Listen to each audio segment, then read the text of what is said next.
Salam traders, balik lagi sama saya Andi Firmansyah di channel ESG.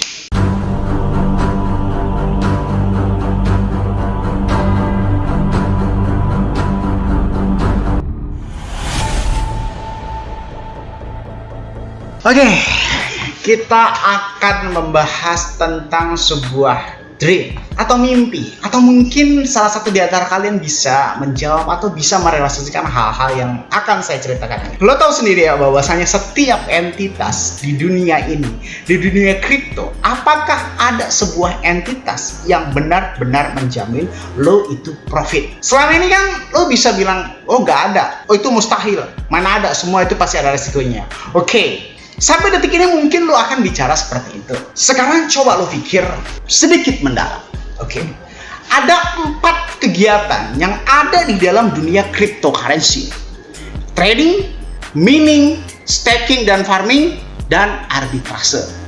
4 kegiatan ini adalah manifestasi dari masing-masing keseimbangan yang ada di dalam dunia cryptocurrency. Oke? Tapi sadarkah kalian bahwasanya trading, baik lo trading sendiri, ikutin robot, ikut Cerberus, atau ikut apapun itu dan sebagainya, pasti akan ada resiko loss. Goblok lo kalau bilang nggak ada loss ya. Kedua, mining. Kalau lu selama ini nganggap mining itu aman, nggak semudah itu ya, nggak semudah itu. Mining itu banyak sekali resikonya. Yang pertama adalah harga turun, algoritma yang berubah seperti terjadi halving atau semacamnya, terjadi migrasi jaringan, dan faktor peralatan. Maksudnya faktor peralatan, nih, lu beli nih mesin mining nih, ya, otomatis lu juga harus siapin tempatnya, harus siapin AC yang dinginnya, harus siapin listrik yang gedenya. Gimana kalau mati lampu? Oke, bisa pakai genset, tapi lu harus beli bensin dan sebagainya. Gimana kalau tiba-tiba salah satu mesin itu mati? Gimana kalau tiba-tiba AC-nya mati dan sebagainya? Intinya ada beberapa faktor peralatan yang bisa menyebabkan mining lu itu bisa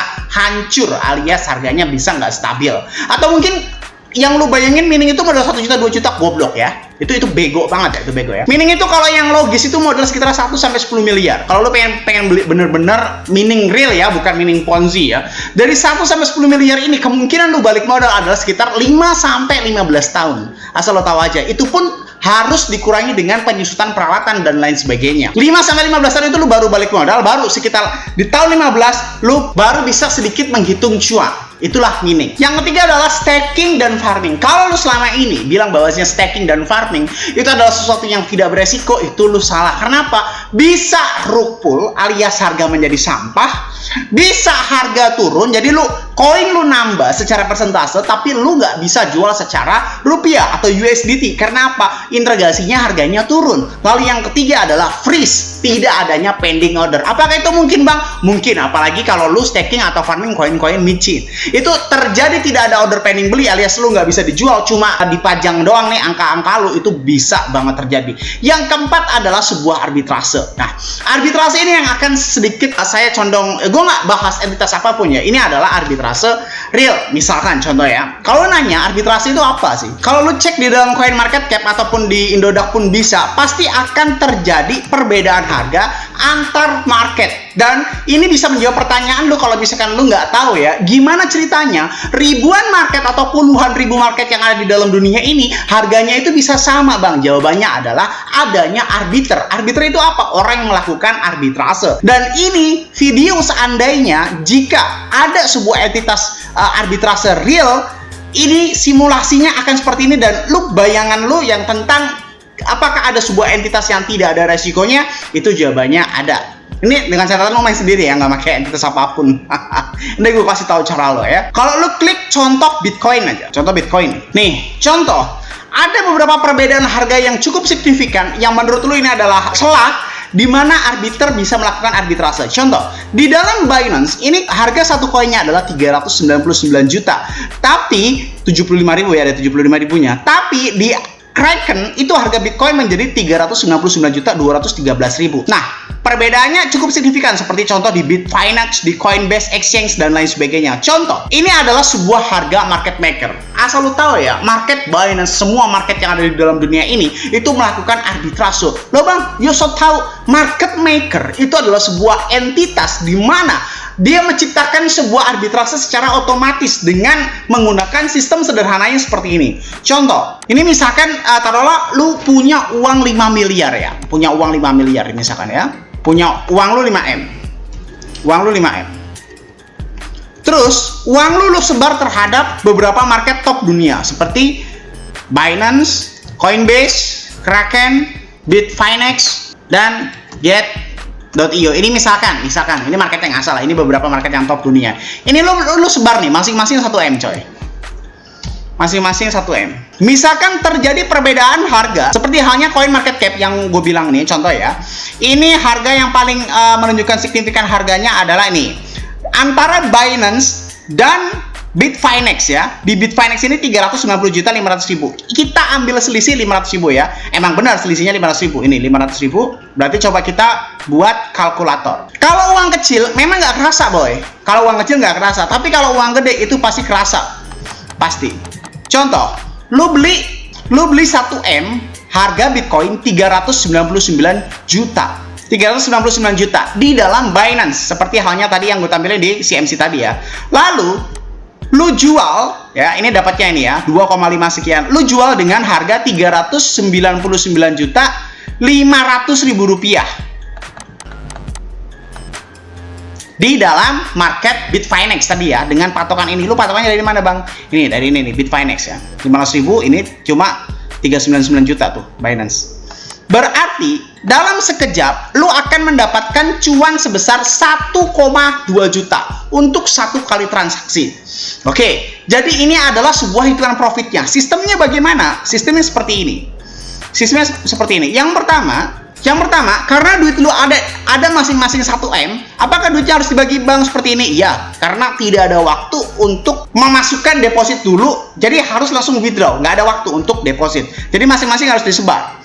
Memang arbitrase itu membutuhkan modal yang sangat besar. Contoh, yang tadi beli di Binance, jual di Bitfinex ya, karena beli harga murah di Binance, jual di Bitfinex harganya mahal. Ya udah, satu, lu beli di Binance 1M. Ya, setelah lu beli di Binance 1M, lu pindahin ya seluruh Bitcoin lu, pindahkan seluruh Bitcoin ke Bitfinex. Setelah itu jual di Bitfinex.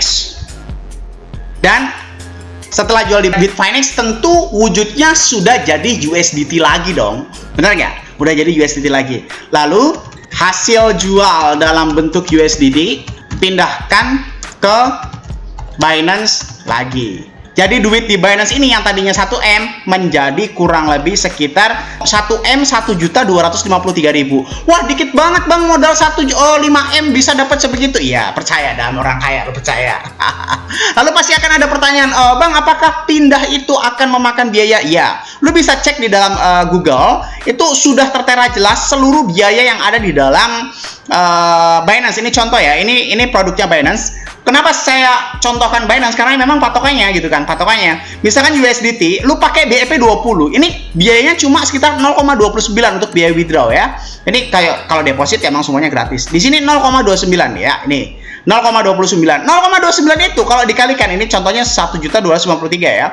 Kalau dikalikan boy, 0,29 dikalikan harga USDT misalkan 15.000, hasilnya adalah 4.350. Jadi kalau lu bilang kemakan fee ini masih sedikit salah ya, karena fee-nya cuma dikit 4.350.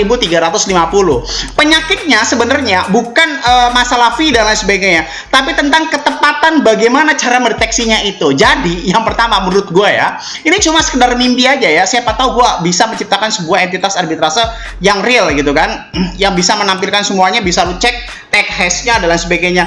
Berarti sebenarnya PR utamanya gampang ya, PR utamanya ya, beli server ya. Yang pertama beli server dulu, lalu yang kedua ciptakan alarm otomatis deteksi harga. Oke.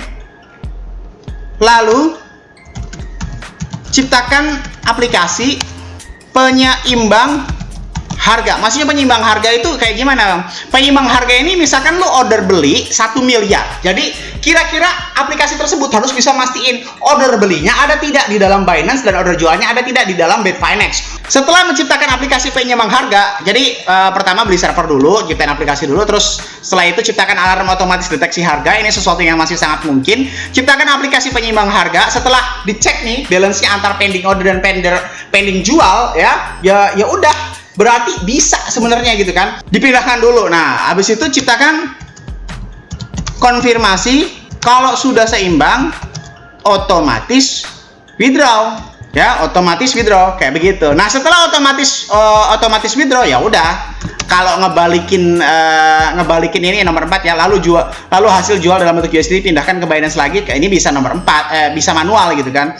Lalu bisa dipindahkan manual atau otomatis juga bisa sih, otomatis juga bisa. Nah, sebenarnya gampang loh menciptakan aplikasi arbitrase ini secara real ya, secara real. Bukan abal-abal atau dan lain sebagainya, karena kita bisa cek TXID-nya dengan benar, bisa cek transaksi pending ordernya di dalam Binance dan lain sebagainya. Dan yang jelas itu nggak lock modal ya, yang jelas nggak lock modal, alias modal itu tetap di kalian. Apakah mungkin untuk menciptakan sebuah aplikasi arbitrase yang sebenarnya? Mungkin, jawabannya sangat mungkin. Tapi apakah mungkin saya bisa menciptakannya? Untuk sekarang hampir nggak mungkin. Karena apa? Butuh modal besar. Karena asal lo tahu, market maker di dalam Binance, market maker di dalam Bitfinex itu lebih ngeri daripada hal-hal yang lo bayangin. Jadi perkiraan saya butuh setidaknya 20-30 miliar untuk menciptakan aplikasi tersebut. Makanya para arbiter itu makin kaya dan pasti akan menjadi kaya. Apakah ada sebuah resiko? Contoh, bang, itu kan pasti ada resikonya. Coba kita bedah masing-masing. Atau lu bisa komentar di bawah ini ketika memang bilang arbitrase itu ada resikonya. Contoh, lu bilang bahwasanya apakah harga itu nggak langsung turun, bang? Kalau arbiter, boy, ya, kalau arbiter nggak mungkin nge-arbit pada saat fluktuatif, coy, ya. Bukan seperti trading yang harus 1 detik dan sebagainya. Biasanya ngambil di waktu-waktu yang senggang, waktu-waktu yang harganya santai. Dan asal lo tahu, harga Bitcoin nggak mungkin bisa berubah dalam hitungan detik dengan fluktuatif yang pada saat santai gitu, nggak mungkin. Jadi kan kita cuma bicara beberapa detik saja ya, dan lain sebagainya kayak begitu ya. Terus yang lo bilang, kemungkinan terburuknya apa, bang? Kemungkinan terburuknya adalah bukan rugi, tapi transaksi violate. Maksudnya transaksi violate gimana? Udah dipindahin, ya, udah dipindahin, ternyata pending ordernya atau pending belinya itu udah keduluan sama orang atau udah keduluan market makernya, makanya beli servernya yang mahal, misalkan kayak begitu ya. Apakah bisa keduluan? Ya bisa. Kemungkinan terburuknya violate.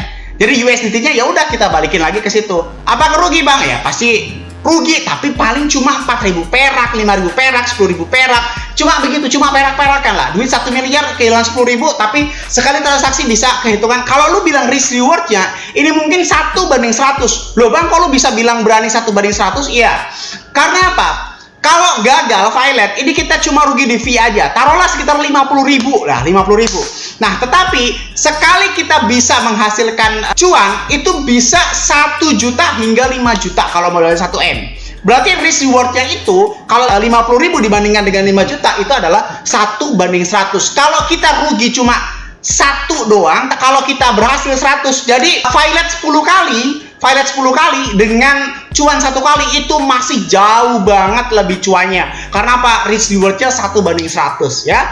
Kenapa gue bikin video ini? Just is dream, oke? Ini adalah sebuah mimpi saya yang mungkin bisa kita sharing. Apakah kekurangan dan kelebihan dan sebagainya kayak gitu? Apakah bisa terus tiba-tiba, oh bang, gue developer bang, gue bisa nyiptain aplikasi ini bang, ya udah nggak apa-apa, cuma 50 juta aja, ya nggak apa-apa, bagus kalau lo ngerasa gitu. Tapi intinya lo jangan lupa ya, gue udah menciptakan beberapa aplikasi, ada 11 aplikasi yang gue ciptain, baik yang gagal, yang berhasil, ataupun cuma survive doang. Jadi gue tahu nih harga server yang lemot kayak gimana, harga yang kayak gimana dan sebagainya. Ini gue tafsir butuh setidaknya puluhan miliar. Ya paling murah-murah itu dapat sekitar 15-20 M ya. Tapi kalau logikanya itu sampai 30 M. Apakah bisa gagal? Jawabannya menurut saya nggak bisa. Bisanya itu cuma violate doang untuk menciptakan sebuah aplikasi arbitrase ini. Seperti itu ya. Apabila aplikasinya tercipta beneran, apakah modalnya itu di kita gitu? Enggak. Jawabannya modalnya tetap di kalian. Misalkan bisa. Ini cuma mimpi saya aja ya. Coba aja lu sharing-sharing aja. Apakah ini bisa terjadi? Bisa gue kalau ada duitnya. Oke, Komentar di bawah ini apakah logis apa yang saya bicarakan kali ini ya guys ya. Kalau misalnya lu menemukan tentang kelemahan arbitrase ya silahkan ya. Kan kau bilang trading bisa loss, meaning bisa harga turun atau rug pull, staking juga bisa rug pull. Kalau arbitrase nggak bisa apa-apa, bisanya cuma violet. Oke, violet alias ya cuma kehilangan receh aja, cuma kehilangan fee itu tadi. Oke, semoga bermanfaat video kali ini saya sampaikan. Jangan lupa klik like, comment, dan subscribe. Logikanya kalau kalian nggak subscribe ngapain saya buat video lagi, dan share ke teman kalian agar teman kalian tahu apa yang kalian tahu. Saya Arif Firmansyah, use your logic dan salam trader.